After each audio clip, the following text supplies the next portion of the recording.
I thought this article was real interesting. How they saying no hands, more no hands, more miles. Basically, they're talking about the semi trucks. Look like they already been working towards um, making semi trucks operate by itself.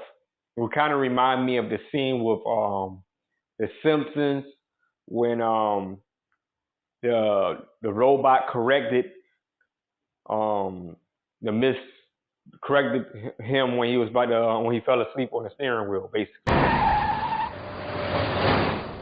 I wholeheartedly agree. Oh man, I'm really tired. This is a big mistake. I go. Here comes the sleeping pill, so drowsy. Pep pill's perking up again. I can drive on.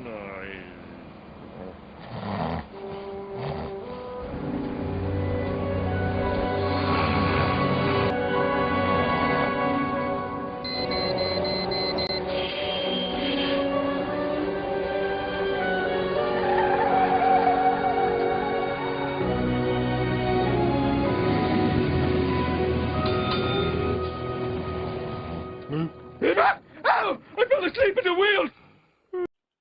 Also, like they show it.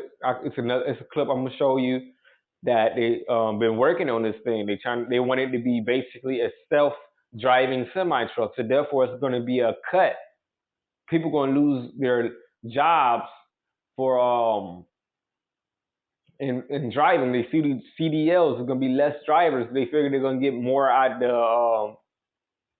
of the semi truck, the robot, the having to self drive. They're gonna get more hours because the truck drivers, they will have to make stops and rest and everything. They figure that it's gonna the the robot could just keep going. On one of these Good question. So we want to be fully self-driving within the next couple of years. Boris Soffman is Waymo Via's head of engineering for trucking. How many millions of miles of testing have you guys done so far? Yeah, so on the car side, we've done over 20 million miles of physical driving and then 20 billion miles in simulation. Is there a concern that humans are going to see no driver and freak out about a semi on the road? Always something we think about. We were worried about the same thing on the car side. So now for a little test drive. We're going to do a test drive. And even today, while humans like Bob Krebs are still technically behind the wheel, Here we go. That acceleration that we're hearing, that's not Bob. That's the truck. That's the truck. Yep. Now, I know you do this a lot, but do you still kind of get nervous?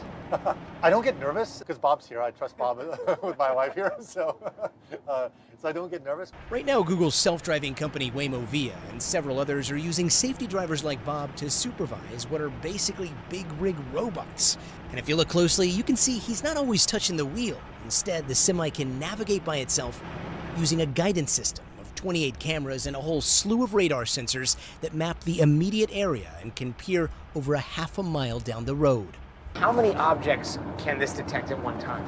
When we've encountered dense intersections in an urban environment, for example, our cars will detect hundreds of objects all the time: pedestrians, cyclists, cars. So with all these sensors and all these cameras, how much bad driving from humans have you guys picked up? Enormous. It's shocking. That is the source of the deepest amount of challenge in the entire self-driving space, where you realize pretty quickly that you can be a good driver, and then you have to deal with all of the anomalies that the world throws at you.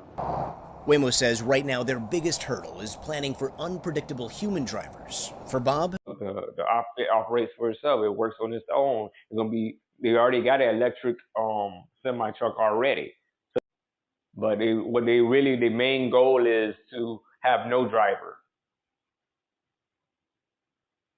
So try to basically look like AI is taking over. Like I've been saying, certain little things is working its way there.